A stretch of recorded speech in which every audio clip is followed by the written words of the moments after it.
Setelah ditangkap dan dinyatakan sebagai tersangka penghinaan Presiden, calon Wakil Bupati Bekasi Ahmad Dhani terancam gugur dalam Pilkada Bekasi. Kasus hukum yang menimpa Dhani Ahmad Prasetyo atau Ahmad Dhani berdampak pada pencalonannya sebagai Wakil Bupati Bekasi bersama pasangannya Sadudin di Pilkada Kabupaten Bekasi 2017.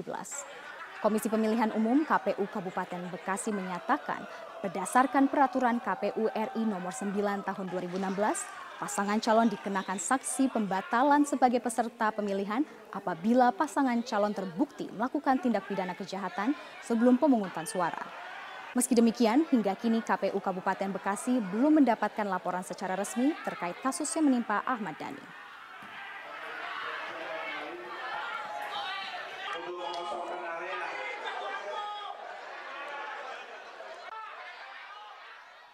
Ingin memecah belah NKRI.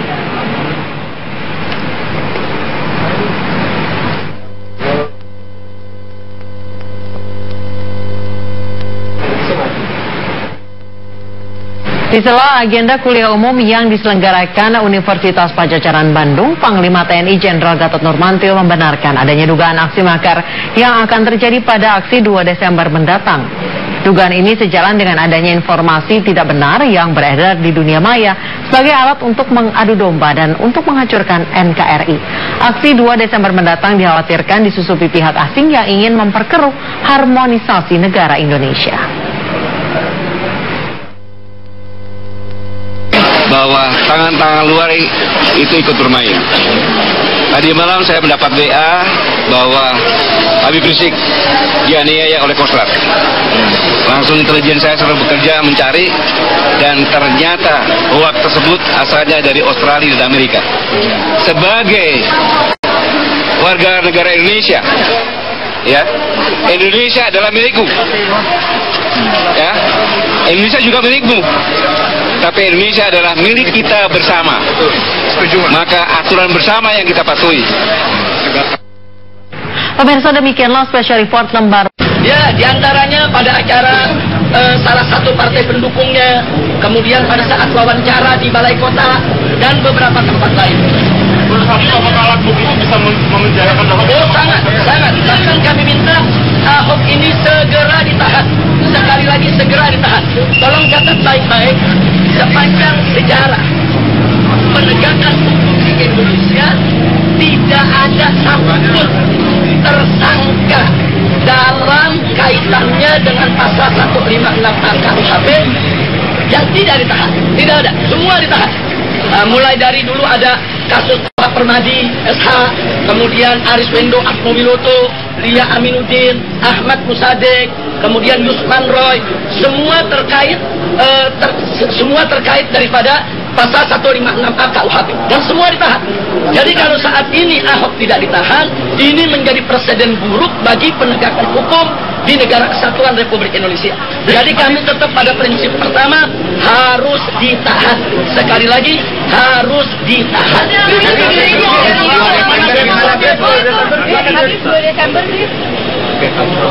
Ya, jadi saya betul ada panggilan dari Polda Metro Jaya terkait pasal 207 KUHP, yaitu pasal terkait penghinaan kepada penguasa. Siapa terlapornya di dalam surat tidak disebutkan.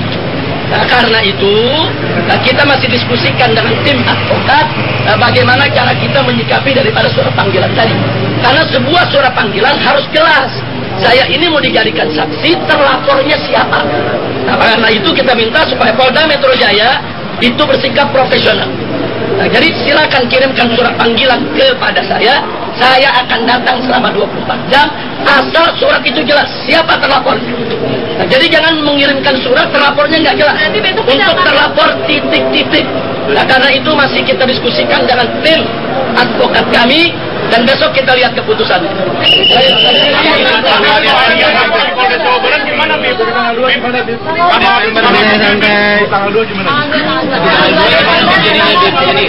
Tanggal 2 Desember adalah unjuk rasa yang dilindungi Undang-Undang Nomor 9 Tahun 1998. Siapapun orangnya di negara Republik Indonesia tidak boleh melarang suatu unjuk rasa yang dijamin oleh undang-undang. Presiden sekalipun bahkan dalam pasal 18 ayat 1 dan ayat 2 dari Undang-Undang Nomor 9 tahun 98 ditegaskan barang siapa menghalangi atau menghadang yaitu dengan kekerasan suatu unjuk rasa yang dilindungi oleh undang-undang dipidana 1 tahun penjara. Jadi kalau presiden atau Kapolri atau siapapun mencoba untuk menghalangi unjuk rasa damai yang sudah dijamin oleh Undang-Undang Nomor 9 tahun 1998 tersebut, maka beliau-beliau bisa dipidana 1 tahun penjara. Dan sekali lagi, 212 aksi 212 adalah aksi unjuk rasa yang dilindungi dan dijamin oleh Undang-Undang. Tujuannya tetap sama. Aksi bela Islam pertama tujuannya tahan Ahok. Aksi bela Islam 2 tujuannya tahan Ahok. Aksi bela Islam 3 tujuannya tahan Ahok. Kenapa? Karena Ahok menistakan agama. Jadi tujuannya, jadi aksi 212 konstitusional dengan tujuan penegakan hukum, sehingga kami minta semua pihak, seluruh pihak, dari mulai Bapak Presiden dan seluruh jajarannya untuk menghargai konstitusi. Terima kasih.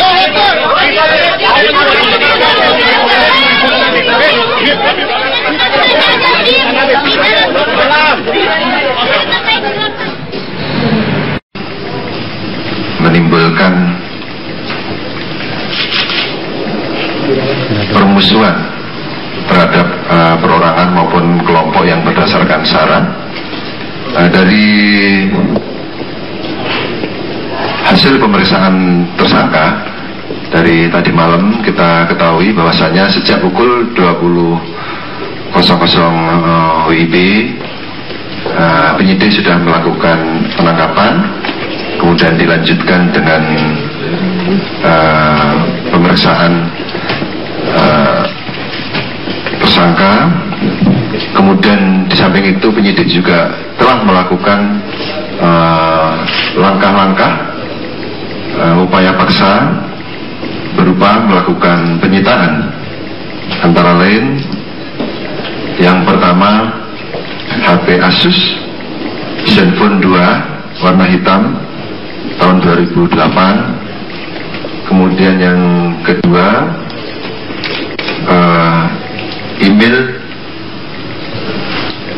buni_yani@yahoo.com dibuat pada tahun 1998. Kemudian akun Facebook Buniyani yang dibuat pada Oktober 2008. Dan yang terakhir adalah screenshot screen capture dari Facebook yang tadi malam kita tunjukkan kepada rekan-rekan. Tadi malam pemeriksaan sampai pukul 00.30, kemudian kita berikan kesempatan tersangka istirahat dengan pengacaranya. Kemudian kita rencanakan tadi pagi 08.00 kita lanjutkan pemeriksaan karena tadi malam belum selesai.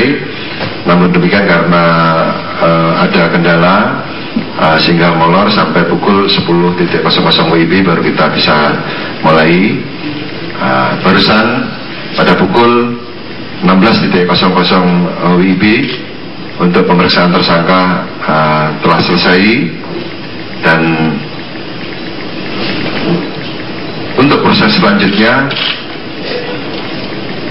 yang bersangkutan tidak dilakukan penahanan dengan alasan yang pertama terkait dengan alasan objektifnya yang bersangkutan selama pemeriksaan kooperatif, kemudian yang bersangkutan juga menjawab semua pertanyaan dari penyidik.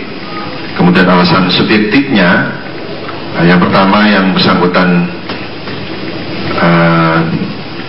terkait dengan tidak melarikan diri, kita juga sudah melakukan upaya pencegahan untuk bepergian ke luar negeri, dan dalam waktu dekat kita akan segera kirimkan permohonannya kepada Kejaksaan Agung RI selama 60 hari ke depan. Kemudian yang kedua terkait dengan tidak menghilangkan barang bukti, tentunya barang bukti sudah kita sita semuanya dalam penguasaan penyidik. Dan yang terakhir, tidak diulanginya perbuatan, tentunya sama-sama kita harapkan yang bersangkutan kita berikan kepercayaan jangan sampai hal tersebut terulang di kemudian hari. Dengan alasan-alasan tersebutlah penyidik berkeyakinan yang bersangkutan tidak diperlukan penahanan. Demikian. Ada yang ditanyakan rekan-rekan? Ya. Pada saat pemeriksaan kemarin dilakukan penyidikan, Ya. tapi kenapa pengacara menyebutkan bahwa penyelidikan belum selesai tapi ditetapkan tersangka? Kan seharusnya polisi melakukan gelar perkara dahulu. Yang lebih tahu adalah penyidik, bukan pengacara. Penyidik sudah punya timeline kapan itu LP masuk, kemudian kita melakukan klarifikasi, kemudian menerbitkan surat perintah penyelidikan. Timelinenya mungkin rekan-rekan perlu tahu.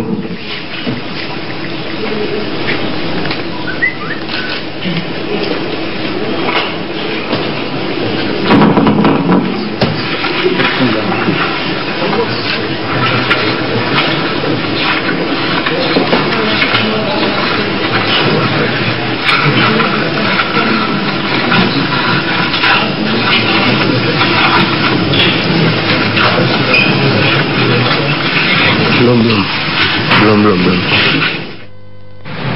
Dan pemirsa Special Report akan kembali usai. Pemirsa, Buniani hari ini diperiksa oleh Polda Metro Jaya. Kabar yang beredar, pengupload video penistaan agama oleh Ahok ini akan dijadikan tersangka sebagai penyebar. Segera kita simak situasi terkini dari Polda Metro Jaya.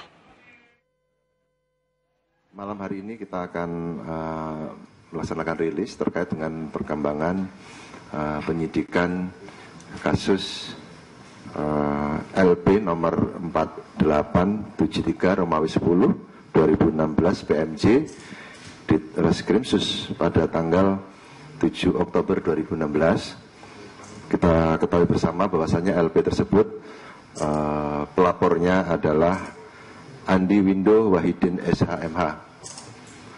Kasusnya tentang pencemaran nama baik dan penghasutan atau sara. Adapun untuk identitas terlapor, yaitu nama BY, jenis kelamin laki-laki, tempat tanggal lahir Lombok Timur 16 Mei 1969, pekerjaan dosen agama Islam, Kewarganegaraan Indonesia, alamat Kalibaru Permai Blok B2, nomor 15 RT 002007 Kelurahan Kalibaru, Kecamatan Cilodong, Depok, Jawa Barat. Hasil dari proses penyidikan selama ini yang telah dilakukan oleh Subdit Cybercrime Polda Metro Jaya sudah melakukan pemeriksaan terhadap saksi-saksi, kemudian saksi ahli. Sampai dengan hari ini kita telah melakukan pemanggilan terhadap terlapor. Tadi pagi sekitar jam berapa tadi Pak Roberto? Jam 11 ya. Ya, kita panggil jam 10, jam 11 hadir sebagai saksi. Dan tadi sampai dengan pukul sekitar 19.30 ya. Selesai dilakukan pemeriksaan sebagai saksi. Namun demikian dengan hasil pemeriksaan, hasil konstruksi hukum, pengumpulan alat-alat bukti dari penyidik pada kesempatan malam hari ini sekitar pukul 20.00 dengan bukti permulaan yang cukup, yang bersangkutan saudara BY kita naikkan statusnya menjadi tersangka.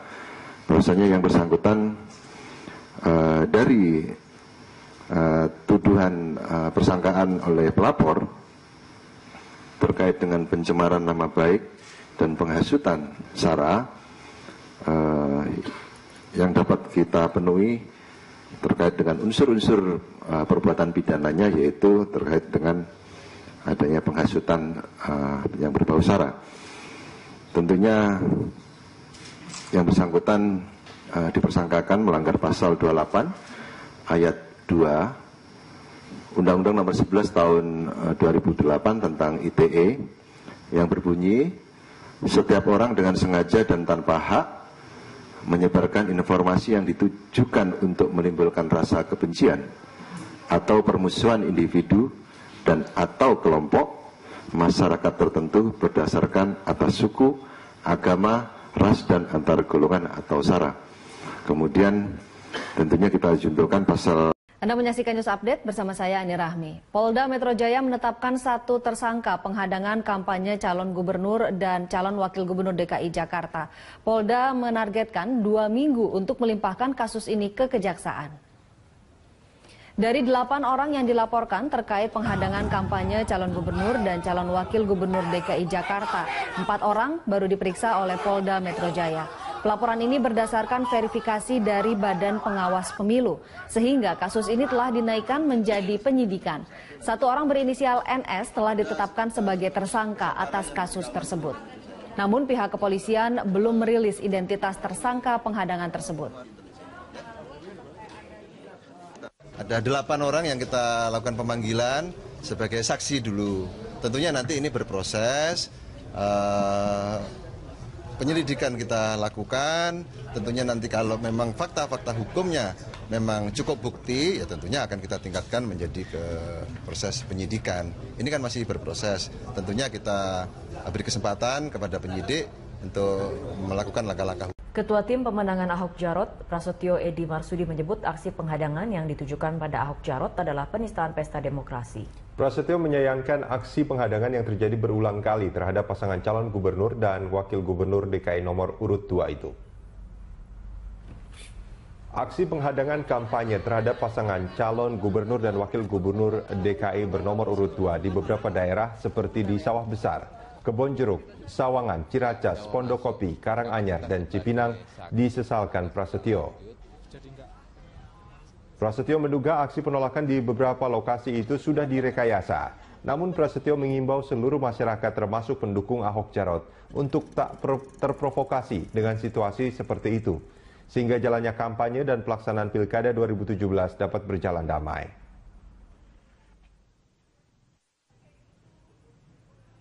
Ya, kita kan harus tidak tegas, bos. Hukum harus di depan, ya. Kan kita punya hak yang sama. Kalau Bapak sendiri melihat itu emang ada yang ini tokoh politik nggak Pak yang? Ya, kalau saya melihat seperti itu. Terorganisir gitu ya Pak ya? Kelihatannya seperti itu. Ya. Ada tokoh politik juga, apa tahu Pak? Ada tokoh politik di balik itu Pak? Ya, ntar kita lihat. Calon Wakil Gubernur DKI Jakarta Jarot Saiful Hidayat menjabarkan kronologi aksi penghadangan yang dialaminya saat kampanye pada 9 November lalu. Jarot menyebut ada pihak yang memberi komando dan orang itulah yang berdialog dengannya secara langsung. Jarot menjalani pemeriksaan sebagai saksi kasus tindak pidana pemilu di Polda Metro Jaya selama 2,5 jam. Jarot mengaku menjawab 17 pertanyaan penyidik untuk mengusut kasus penghadangan saat berkampanye di Kembangan Utara, Jakarta Barat.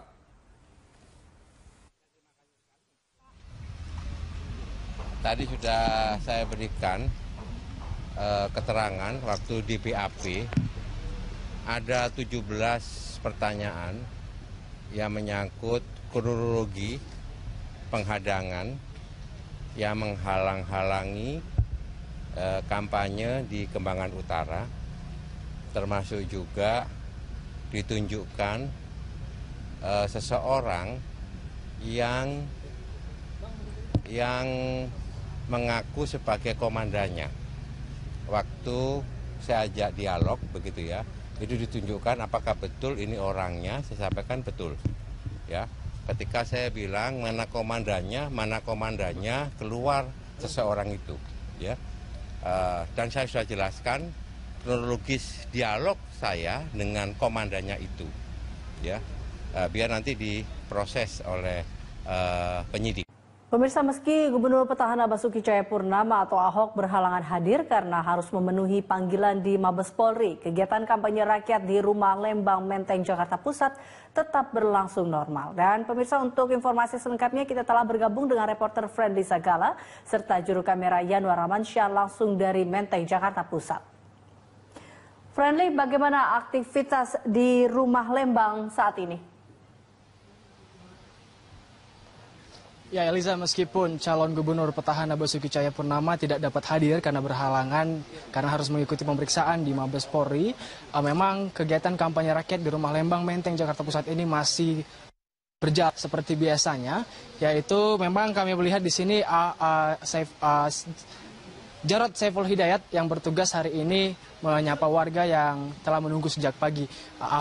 Jarod yang didampingi oleh istrinya tadi memang langsung disapa dengan antusias oleh masyarakat di sini yang telah menunggu sejak pagi, dan memang meskipun memang masyarakat yang hadir di sini tidak sebanyak ketika Ahok kemarin menyapa warga di sini, namun tetap disambut dengan antusias. Kegiatan kampanye rakyat yang terjadi hari ini memang secara keseluruhan sama dengan beberapa waktu yang lalu saat Ahok hadir di sini, di mana masyarakat dapat mengaspirasikan apa yang mereka inginkan dan juga menyampaikan dukungannya. Namun yang berbeda adalah tadi hari ini kampanye rakyat diawali dengan doa bersama yang dipimpin oleh Ustadz, yaitu untuk memberikan kelancaran agar nanti pasangan Basuki Cahayapurnama dan juga Jarod ini dapat menghadapi berbagai rintangan agar dapat kembali terpilih menjadi gubernur dan wakil gubernur DKI Jakarta. Dan selain itu berbagai permasalahan seperti masalah kesehatan, penataan parkir, dan juga pengentasan kemiskinan menjadi beberapa hal yang dibahas di sini dan disampaikan oleh warga kepada Jarod Saiful Hidayat.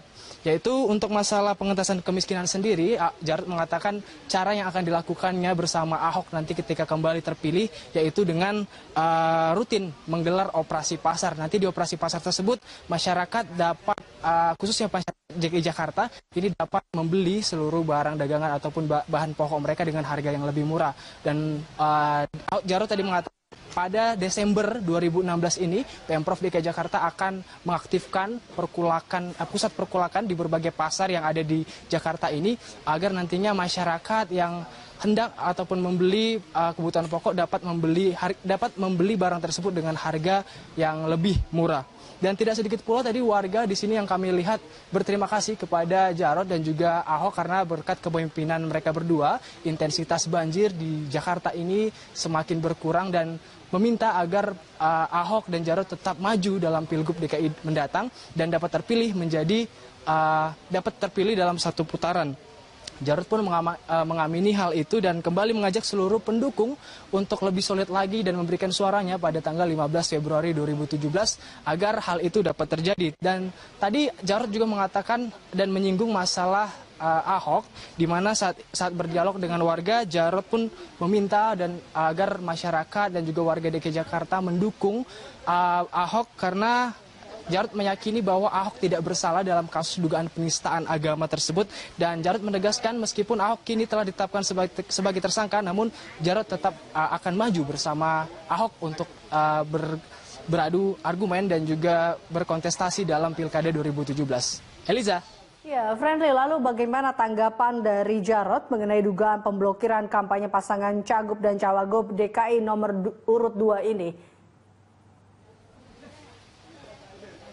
Ya Eliza, di sela kampanye rakyat yang ada di Rumah Lembang Menteng Jakarta Pusat ini, memang tadi Jarod sempat menyinggung masalah dugaan pidana pemblokiran kampanye, di mana kita ketahui baik Ahok maupun Jarod sempat mengalami penolakan di berbagai daerah saat melakukan belusukannya. Dan dalam hal ini Jarod mengatakan bahwa aksi penolakan tersebut sudah termasuk pelanggaran dan pidana pemilu ataupun pilkada sehingga harus diproses hukum. Di depan warga tadi Jarod mengatakan bahwa saat ini Ahok telah menjalani proses hukum dan telah ditetapkan sebagai tersangka. Untuk itu dia meminta kepada seluruh warga DKI Jakarta untuk lebih bersabar dan memberikan ataupun menyerahkan seluruh kasus tersebut ke aparat penegak hukum sehingga jangan lagi ada penghalangan ataupun pemblokiran kembali. Jarod pun menyerahkan seluruh kasus ini kepada kepolisian dan meyakini bahwa polisi nanti akan dapat melakukan ataupun membongkar siapa aktor di balik aksi penolakan di berbagai daerah saat Ahok dan Jarot melakukan belusukan. Dan berikut adalah pernyataan dari Jarot Saiful Hidayat dalam kampanye rakyat hari ini. Loh kenapa memang? Karena itu penistaan agama. Dia dilarang masuk ke sini. Termasuk Bapak, karena satu grup ini itu mati. Saya jelasin lagi Bapak-bapak, Ibu-ibu, Saudara, Patinku, Gusti Allah yang sabar gitu. Ini sama orang-orang yang masih belum tahu aturan ini harus sabar gitu ya. Saya jelaskan pada dia, baik-baiklah. Ini orang ini sekarang jadi TSA. Karena dia menghalang-halangi. Ini sudah pelanggaran, ini masuk pidana pemilu, pidana pilkada, ya. Sekarang diproses, kemarin saya dipanggil oleh Pak Reskrim sebagai saksi. Saya jelaskan semuanya di situ. Tapi begini, saya tidak ingin berhenti di sini. Ini kan cuma bidaknya saja, pionnya saja, ya nggak?